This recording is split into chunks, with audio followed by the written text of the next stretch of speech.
হালখাতা মানেই পুরনো হিসেবের খাতা চুকিয়ে নতুন হিসেবের খাতা খোলা। হালখাতা মানেই দোকানটা এভাবে রঙে রঙে সাজানো। আর হালখাতা মানেই সবাই মিলে প্রচুর প্রচুর মিষ্টি খাওয়া।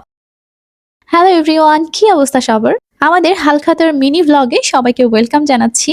আর এই যে ড্রেসটা, এটা মেইনলি আমি আজকে পরবো। বেশ অনেক দিন পর এই ড্রেসটা আমি ওয়ার্ড্রোব থেকে বের করেছি। কেন জানি না, ড্রেস খুঁজতে খুঁজতে মনে হলো যে এই ড্রাগন কালারটা আজকের দিনের সাথে ভালো যাবে। মানে হচ্ছে আমি নিজেও চাচ্ছিলাম একটু গাঢ় কালারের কিছু পরতে। আর এই তো আমি কিন্তু ঝটপট রেডি হয়ে গিয়েছি। সকাল থেকে কাজে ব্যস্ত ছিলাম, যেহেতু আমার শ্বশুরবাড়ি থেকে গেস্ট এসেছেন, তো তাদের জন্য রান্না বান্না সব মিলে একটু প্রেসারে ছিলাম। তাই 12টার আগে আগে আমরা আসলে ঝটপট রেডি হয়ে ভাবলাম যে এই টাইমটাতেই হালখাতা খেতে যাওয়া যায়, কারণ এই সময়টাতে আসলে ভিড় একদমই থাকবে না। যেহেতু আজকে শুক্রবার, সেজন্যই দেখা যায় যে 12টার পরপরই কিন্তু সব দোকানপাট বন্ধ থাকে, বাজার একদমই ফাঁকা, যার কারণে বাসার সবাইকে নিয়ে এখন হালখাতা খেতে যাচ্ছি। আমার মেয়ে তার দাদুর সাথে আগে আগে হেঁটে যাচ্ছে, আর আমরা তাদেরকে অনুসরণ করে পিছে পিছে যাচ্ছি। আর এই যে ফাইনালি আমাদের দোকানে সবাই মিলে চলে আসলাম। তো এসে আসলে যেরকম ভেবেছিলাম সেরকমই সবাই যে হাত পা গুটিয়ে বসে আছে। আসলে কারোই এখন কোনো কাজ নেই, কারণ বলেছি যে আসলে এই সময় একদমই ভিড় থাকে না। তো হালখাতা উপলক্ষে আমাদের দোকানটা কিভাবে সাজানো হয়েছে সেটা আপনাদেরকে একটু দেখাই।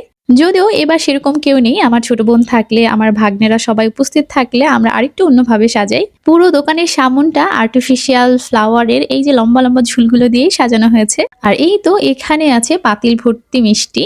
আপাতত যতটুকু লাগবে 3টা পাতিলে মিষ্টি এনে রাখা হয়েছে। আর এটা হচ্ছে ওয়েট মেশিন, এখানে মেইনলি মিষ্টি মেপে মেপে প্যাকেট করা হয়। তো মিষ্টি মেপে শুরুতে একটা পলি ব্যাগে দেওয়া হবে, তারপর এই শপিং ব্যাগগুলোতে দেওয়া হবে। আর এই যে বালতির মধ্যে এখানে বেশ কিছু প্যাকেট করে রাখা হয়েছে।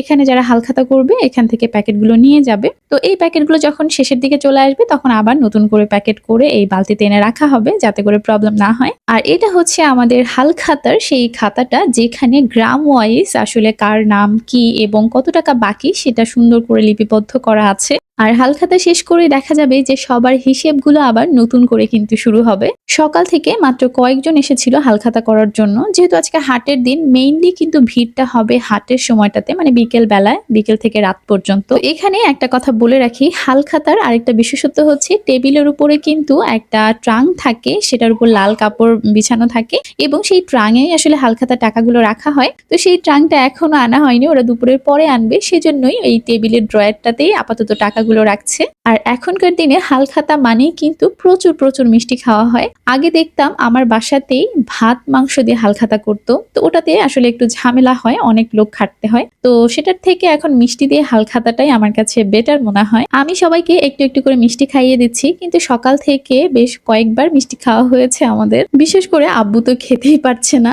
আর মিষ্টি খাওয়ার পরে এখানে পান খাওয়ার ব্যবস্থা আছে। এখানে পান, সুপারি, চুন সাজানো আছে, যার ইচ্ছা হবে সে এখান থেকে পান খেতে পারবে।